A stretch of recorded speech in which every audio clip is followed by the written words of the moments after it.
नियाज़ हुसैन शाह आपको अपने channel Dubai driver 512 में खुशामदीद कहता हूँ। जैसा कि आपके इल्म में है, हमारे चैनल का मकसद आप लोगों तक ड्राइवर के हवाले से मालूमात पहुँचानी है और इन मालूमात पहुँचाने के लिए हम मुख्तलिफ ज़राए से मुख्तलिफ ड्राइवरों का इंटरव्यू करते हैं ताकि हक़ाइक़ आप लोगों तक पहुँचाए जाएँ, आप उनका एनालिसिस करें और उसके बाद अंदाज़ा लगाएँ कि ये ना तो इतनी आसान फील्ड है और इसके लिए पैसा भी काफ़ी चाहिए। तो वीडियो का आगाज़ करते हैं अल्लाह पाक के बाबरकत नाम से, जिसने हम सब इंसानों को खूबसूरत शक्ल शबात दी और इल्म बसीरत से नवाजा। दुरूद पाक आप सल्लल्लाहु अलैहि वसल्लम की ज़ात अक़दस पर लाखों करोड़ों दुरूद व सलाम। टाइम ज़ाया नहीं करते, जाते हैं हम। इससे पहले भी एक वीडियो में सैयद अज़हर हुसैन शाह का हम छोटा सा इंटरव्यू कर चुके हैं, व्लॉग बना चुके हैं। उस टाइम ये लाइसेंस ले रहे थे। आज माशाल्लाह ये लाइसेंस ले चुके हैं और ड्राइविंग कर रहे हैं। हम सऊदीया दमाम के मकाम पे मौजूद हैं, इनसे मुलाकात हुई। हमने सोचा कि अब इनके तासरात आप तक पहुंचाए जाए कि किन मराइल से ये गुजर के इन्होंने लाइसेंस लिया। जी अज़हर हुसैन शाह साहब, सबसे पहले तो आपको मुबारक हो कि आपने पहली ट्राई में लाइसेंस लिया। बहुत खुशी वाली बात है। ये कह लें कि नसीबों की बात है, नहीं तो कई लोग 10-10, 20-20 ट्राइयों तक पहुंचते हैं लेकिन फिर भी लाइसेंस नहीं मिलता। अच्छा अज़हर भाई, थोड़ा सा मैं आज हम आपसे पूछेंगे कि पहले ये बताएं कि आप टोटल आपका खर्चा कितना हुआ, वीज़ा प्लस लाइसेंस? जी मेरा वीज़ा और लाइसेंस शामिल करके तकरीबन 17-18 हज़ार दिरहम लगे हैं टोटल। जी ठीक हो गया। अच्छा एक और चीज़ ऐड करूं, हमारे अक्सर जो व्यूवर्स हैं वो हमसे कंप्लेन भी करते हैं कि आप पंजाबी में व्लॉग करते हैं। तो आज हम इंशाल्लाह ताला हिंदी उर्दू में व्लॉग करेंगे ताकि जितने भी हमारे व्यूवर्स हैं वो हमें सही तरीके से हमारी बात को समझ सकें। अच्छा, जिस तरह के अज़हर ने बताया कि इनका 17 से 18 हज़ार दिरहम टोटल ख़र्चा हुआ, जिसमें इन्होंने ट्रांसपोर्ट का वीज़ा भी लिया और अपना लाइसेंस भी लिया और पहली ट्राई में इन्होंने लाइसेंस ले लिया। अच्छा ये बता सकते हैं कि आप इधर ट्रांसपोर्ट की कौन सी कंपनी में आए हैं? जी ग्रीन जेलम कंपनी है, ये हमारे डिस्ट्रिक्ट जेलम की अरबाब भी हैं और माशाल्लाह अच्छी कंपनी है। अच्छा, मैनेजमेंट बहुत अच्छी है। एक और भी साथ साथ हमारे क्योंकि क्वेश्चन आते रहते हैं तो हर बंदे को इंडिविजुअल जवाब देना मुश्किल हो जाता है कि लोग हमसे कहते हैं कि प्लीज़ शाह साहब हमें LLC का ट्रांसपोर्ट का वीज़ा निकाल के दें। तो ये सवाल हम इनसे करते हैं कि LLC का वीज़ा लेना आसान प्रोसेस है, मुश्किल है, कि उसके लिए कोई ख़ास आपको लिंक ढूंढने पड़ते हैं? जी अज़हर साहब, आप बता सकते हैं कि जिनसे आपने वीज़ा लिया माशाल्लाह, मतलब वो आपके अपने दोस्त बाबों में उनका हल्का बाब है, तो क्या आसान है वीज़ा लेना? अगर कोई एक आम आदमी कहे कि मुझे वीज़ा मिल जाएगा ट्रांसपोर्ट LLC का, तो क्या इसके बारे में मुश्किल है, मुश्किल है, कोई नहीं देता, क्योंकि मैंने जिनसे वीज़ा लिया है वो रिश्ते में मेरे कज़न है, तो इसलिए मुझे ज़रा आसानी रही वीज़ा लेने में। बाकी अब ड्राइवर जो हैं वो यहाँ पे बहुत ज़्यादा आसानी से मिल जाते हैं, क्योंकि रूल रेगुलेशन में तब्दीली की वजह से जो लोग आम जॉब करते हैं या किसी भी फील्ड में जॉब करते हैं वो लाइसेंस अप्लाई कर सकते हैं। इस वजह से बहुत सारे लोगों के पास ऑलरेडी लाइसेंस होता है, जिसकी वजह से यहाँ पे भी ड्राइवर मिल जाते हैं। इसलिए स्पेशल कोई बंदा वीज़ा भेज के पाकिस्तान से नहीं बुलवाता। वो आपका कोई ख़ास रिलेशन हो तो वीज़ा मिलता है, या आपका कोई जानने वाला हो, इस तरह कर। ये मैंने अक्सर अपने व्हाट्सएप पे भी लोग जो मुझसे कांटेक्ट करते हैं ये बताता हूँ कि आप अपने लिंक्स ढूंढें, कोई रिलेटिव ढूंढें, कोई दोस्त बाप ढूंढें जिनका इधर ट्राला हो या वो ट्रेले चला रहे हों, वो आपका वीज़ा निकाल सकते हैं। अदरवाइज़ आपको वीज़ा लेने में बहुत जी कोई रिक्वायरमेंट होती है ना कि जो कंपनी ओनर होता है उसको जब जिस बंदे को बुलाता है उसको डालना पड़ता है सिस्टम में, उसके नाम पे गाड़ी डालनी पड़ती है या इस तरह कुछ करना पड़ता है, फिर जाके वीज़ा इशू होता है। जी पहले अगर एक ट्रांसपोर्ट कंपनी है उसमें आप 500 भी वीज़ा निकालना चाहें तो निकाल सकते थे। अब उन्होंने स्टेप वाइज रिस्ट्रिक्शन कर दी है कि अगर आप 25 वीज़े निकालते हैं तो उसके बाद आपको एक अरबी कफ़ील रखना पड़ेगा और इतने 1000 1 ईयर आपको पेड करने पड़ेंगे। अगर आप 50 से ज़्यादा निकालते हैं तो इतने, तो जिसकी वजह से आप थोड़ी सी मुश्किलात में इजाफा हो गया। अच्छा चलें, ये तो हो गया कि आपने लाइसेंस भी ले लिया माशाल्लाह, वीज़ा भी चलें आपको मिल गया, आपके कज़न थे, आप लकी पर्सन रहे। अब गाड़ी भी आप चला रहे हैं, तो इसके बारे में क्या कहेंगे कि इतनी जल्दी किस तरह मतलब है कि पॉसिबिलिटी हुई कि आज माशाल्लाह रेनाल्ट 2011 मॉडल आपके पास है ऑटोमेटिक? तो इसके बारे में भी बता दें कि क्या ये सबको आसानी से इस तरह मिल जाता है कि लोगों को 6-6 महीने इंतज़ार करना पड़ता है? जी बिल्कुल ऐसे ही होता है। गाड़ी बहुत बड़ी चीज़ है। ज़ाहिर है आपका लाइसेंस अगर बंदा कामयाबी हासिल कर भी ले ना, तो फिर भी जो कंपनी होती है वो हर बंदे पे दौड़ के ट्रस्ट नहीं करती, इत्मीनान नहीं करती, ठीक है जी। तो फिर वो ऐसे करते हैं, अगर आपके पास वो आपको हायर कर भी लेते हैं मुलाजमत के लिए, फिर भी एक्सपीरियंस के लिए, तजर्बे के लिए वो आपको 3-4 महीने जो ट्रेनिंग प्रोसेस है उसमें वो रखते हैं। बहरहाल मेरे साथ ऐसा नहीं हुआ, ठीक है। मैं तो अल्हम्दुलिल्लाह जैसे ही कामयाब हुआ हूँ, मुझे कुछ दोस्तों के साथ ट्रेनिंग पहले ही मैंने लाइसेंस से पहले ली हुई थी, तो इस वजह से मुझे तो गाड़ी साथ ही मिल गई है। तो ये लकी पर्सन ही आप कह लें, वरना काफ़ी मुश्किल होता है। अच्छा नाज़रीन, जैसा कि ये तो इन्होंने बात बता दी कि मुमकिन नहीं है कि सबको, क्योंकि जो लाइसेंस लिया जाता है वो 6 व्हील पे लिया जाता है, मतलब एक ट्रक होता है। जैसे हम पाकिस्तान में अगर कहें तो बेडफोर्ड है, उस सूजो है या हिनो है, उस ट्रक पे आपकी ट्रायल ली जाती है। लेकिन जब आप प्रैक्टिकली गाड़ी चलाते हैं बॉर्डर लाइन पे, तो आपको ट्रेलर चलाना पड़ता है। ट्रेलर क्योंकि 2 यूनिट होता है, इसके लिए ख़ास तौर पे रिवर्स, और जब आप इसकी कटिंग करते हैं राइट लेफ्ट, उस टाइम आपको एक्स्ट्रा ऑर्डिनरी इस पर ध्यान देना होता है, अदरवाइज जो है वो आपके लिए एक्सीडेंट का सबब बन सकता है। अभी हम पूछते हैं अजहर साहब से कि यहाँ आने से पहले ये पाकिस्तान में क्या करते थे, आखिर क्या वजह थी कि ये पाकिस्तान को छोड़ के दुबई जैसे गर्म मुल्क में आए?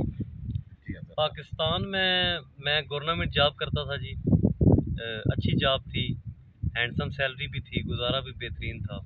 बहरहाल ये पिछले 3-4 साल से जो मुआशी बहरान है, या आप हुकूमतों की तब्दीली कह लें, या जो भी मामलात हैं ना पाकिस्तान के, महंगाई के बढ़ जाने की वजह से जो है ना वो सफ़ेद पोश तबका भी उससे अच्छा खासा मुतासर हुआ है। तो यही एक वजह है बाहर आने की, कि चले यहाँ पे बंदा कुछ बेहतर कर ले, चले एक बंदा मुश्किल काट भी ले तो कम अज़ कम उसके पीछे जो फैमिली है उसका सर्वाइवल थोड़ा बेहतर हो जाए। नाजरीन, एक बात ये बड़ी इम्पोर्टेंट इनकी थी, ये जैसा कि गवर्नमेंट जॉब भी करते रहे, अच्छी खासी सैलरी थी, लेकिन हमारी सिचुएशन फिनंशियली जो कंट्री की है वो इस लेवल तक चली गई है कि एक सफ़ेद पोश आदमी की चीखें निकल गई, गुजारा मुश्किल हो गया, बहुत ज़्यादा मुश्किल गुजारा हो गया।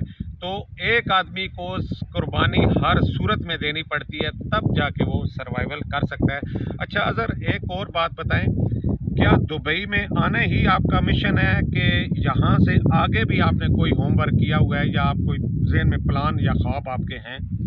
जी बिल्कुल, इंशाल्लाह फ़र्स्ट प्रायोरिटी तो यही है कि ड्राइविंग लाइसेंस जो है ना इसको इस्तेमाल करूं, और इसी बेस पे मैं आगे की ट्राई करूं, जिसमें यूरोप भी है, कनाडा भी है, और काफ़ी सारे लोग जाते भी हैं यहाँ से, हमारे जाने वाले भी गए हैं लड़के।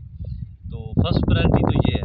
तो सेकेंडली ये है कि अगर फ़र्ज़ किया नहीं भी होता, किसी वजह से नहीं जा सकते, तो यहाँ पे भी शुक्र अल्हम्दुलिल्लाह, बंदा मेहनत करे तो वो अच्छा खासा पैसा अर्न कर सकता है, मतलब बेहतरीन जो है ना वो कमाई कर सकता है दुबई में भी। अच्छा, यहाँ से जो आगे जाने का प्रोसेस जैसे कि कह रहे हैं, क्योंकि यहाँ से आपने एक लाइसेंस ले लिया, उसको थोड़ा सा पुराना कर लिया, एक्सपीरियंस गेन कर लिया, इस एक्सपीरियंस पे यूरोप के आजकल बहुत ज़्यादा छोटे छोटे कंट्री हैं जो हायर करते हैं, तो यहाँ से जाना काफ़ी आसान है, और बहुत ज़्यादा लोग, ख़ास तौर पे मैं इंडियन की बात करूँ, सिख कम्युनिटी बहुत ज़्यादा आती है यहाँ से, फिर आगे मूव ऑन आगे कनाडा यूरोप के लिए हो जाती है।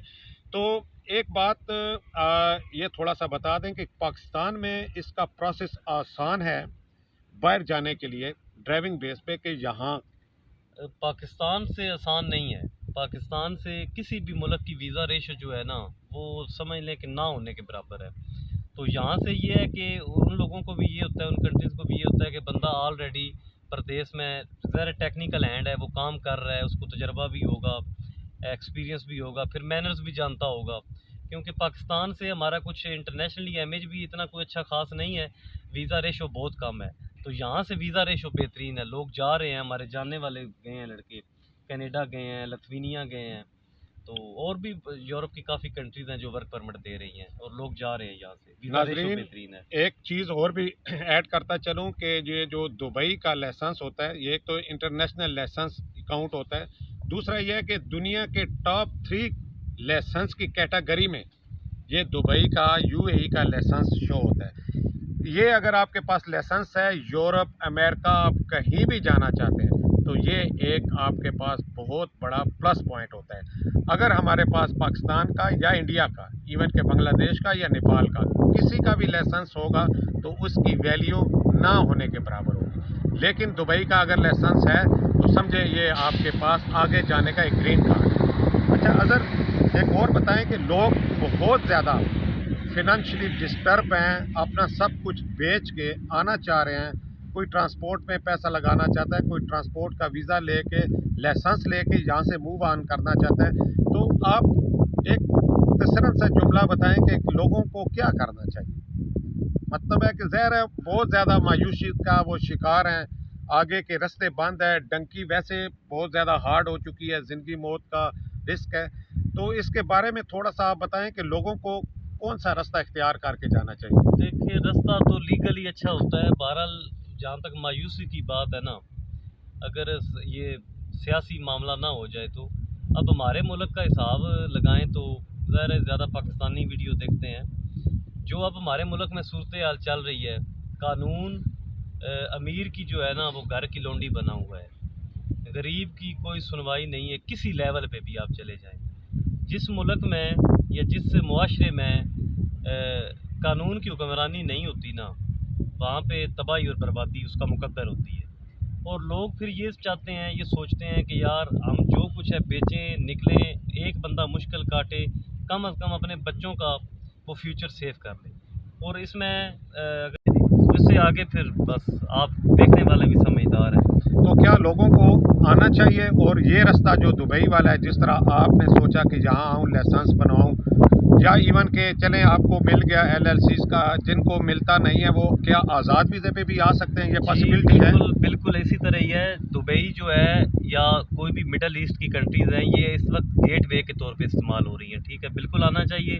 यहाँ पे वीज़ा रेशो भी बेहतरीन है, बहुत सारी कंपनीज़ के पास, इधर भी काम बहुत है। लेकिन अगर आप यहाँ से आके भी शिफ्ट होना चाहें तो पाकिस्तान की निस्बत आसानी से हो सकते हैं। ठीक है जी। दूसरा एक और चीज़ है कि यहाँ ज़्यादा एक्सपेंसिव होंगे। जिस तरह एक मैं मिसाल पेश करूँ कि हमारे एक दोस्त हैं, वो लिथुनिया का काम कर रहे हैं, तो अगर आपके पास एक्सपीरियंस है और मतलब पेपर वर्क आपका है तो आसानी होगी तकरीबन 80% आपको जाने में। तो ये क्या समझते हैं कि लोगों को कि पाकिस्तान की निस्बत यहाँ पैसा भी कम लगेगा? सेम है, तकरीबन सेम है। अगर वो मत कंपेयर करें तो यहाँ पे चंद कम ही होंगे पैसे, पाकिस्तान में ज़्यादा हैं। वहाँ पे आप चढ़ते हैं एजेंट दर एजेंट 5 एजेंट, और उनको बेचारों को खुद को भी पता कुछ नहीं होता, ठीक है जी, जो आपका केस डील करवा रहे होते हैं। तो वो फिर इस तरह जितने बंदे ऐड होते हैं, इसी तरह 1-1 लाख रुपया भी ऐड हो जाता है। पाकिस्तान की निस्बत यहाँ पे एक्सपेंस थोड़ा कम है, लेकिन ये है कि काम काफ़ी हद तक जेन्युइन है। अच्छा, अगर जो आगे ना निकल सके, लाजमी नहीं है, हर बंदे का अपना अपना नसीब है, तो यहाँ भी उनका फ्यूचर आप क्या समझते हैं कि सिक्योर है? देखें, असल में बात ये है भाई कि फ्यूचर जो है ना वो तो बंदे का अपने मुल्क में सिक्योर होता है। अगर आपके मुल्क में कानून की हुक्मरानी हो, मुआशी मसाइल ना हो, आपको 2 वक्त 3 वक्त का खाना मिले, आपको सेहत की सहूलियात, तालीम की सहूलियात हों, तो फ्यूचर आपका आपकी अपनी कंट्री में सेफ़ है। इससे ज़्यादा कहीं भी सेफ़ नहीं होता। तो जब जहाँ तक बात यह है कि इन कंट्रीज़ की, यहाँ पे अगर आप एक अच्छी अर्निंग भी, एक बंदा हैंडसम अर्निंग भी कर रहा है, तो उसका भी सिक्योरिटी कोई नहीं है। जिस दिन अल्लाह ना करे आपको मसला बने, आपको वापस ही जाना है। इसीलिए मतलब गुजारे के लिए आप पैसे कमा सकते हैं। इसीलिए हम प्रेफर करते हैं यूरोपियन कंट्रीज़ को या आगे जाने को, कि मतलब चलें वहाँ पे एक सोशल सिक्योरिटी होती है।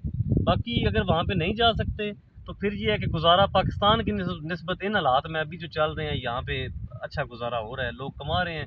उनका ये है कि चलें एक बंदा घर से दूर है, इतनी वो इनकम घर भेज देता है कि उसके बच्चे किसी बेहतर स्कूल में पढ़ रहे हैं और उसका घर वाले अच्छा खा पी रहे हैं। बस यही बचता है यहाँ। नाजरीन, इसको थोड़ा सा मुख्तसर में और करता चलूँ कि दुबई हैं या आप गल्फ़ के किसी भी कंट्री में हैं, यहाँ से आप कमा तो सकते हैं, लेकिन यहाँ पे आप जिस तरह यूरोप में जाते हैं 5 साल 10 साल लगाते हैं, आप ग्रीन कार्ड ले देते हैं, ग्रीन पासपोर्ट ले लेते हैं, यहाँ वो ऐसी कोई सिचुएशन नहीं है। सोशल सिक्योरिटी उस लेवल की जी नहीं, आपको वीज़ा लगाना पड़ेगा, वीज़े के लिए आपको मेडिकल करना पड़ेगा, मेडिकल में आप पास होते हैं तो ओके, आपका वीज़ा, अदरवाइज़ रिजेक्ट कर दिया जाएगा, आपको दोबारा पाकिस्तान में ही जाना पड़ेगा। तो लेकिन क्योंकि इन मुल्कों में रोज़गार अच्छा है, इनकी करेंसी भी अच्छी है और हमारे लिए नज़दीक भी पड़ता है, आसान भी पड़ता है, हम लोग ज़्यादातर इन मुल्कों में इसीलिए आते हैं। लेकिन जिस तरह के अज़हर ने कहा कि अगर आप अफोर्ड कर सकते हैं और आपके ज़हन में प्लान हैं, तो लाजमी तौर पे आप एक लीगल रास्ता अपना के आएँ, दुबई आएँ, यहाँ से अपना लाइसेंस पकड़ें। ड्राइविंग के हवाले से बात करता चलूँ, बाकी तो फील्डें बहुत ज़्यादा हैं, जो लोग टेक्निकल हैं वो अपनी फील्ड में जा सकते हैं। ड्राइविंग के बारे में यहाँ के एक्सपीरियंस गेन करें और आगे जाएँ। अदर साहब, बहुत आज हमने थोड़ी सी लंबी वीडियो की और अपने टॉपिक से हट के की, ताकि अक्सर जो नाजरीन हमसे पूछते रहते हैं कि हमारे सवालों को जवाब हम इनसे भी ले सकें और आप तक भी पहुंचा सकें। हमेशा की तरह हमारी दुआएं आपके साथ हैं। अल्लाह पाक आपको खुश व खुरम रखे, आप जहां भी रहें। और जो लोग लाइसेंस लेने के प्रोसेस में हैं, उनके लिए ख़ास तौर पे दुआ है कि अल्लाह पाक उन्हें ट्राइयों में कामयाब करे और वो एक रोज़गार अच्छे तरीके से कमा सकें। हमें दें इजाज़त। अल्लाह हाफिज़।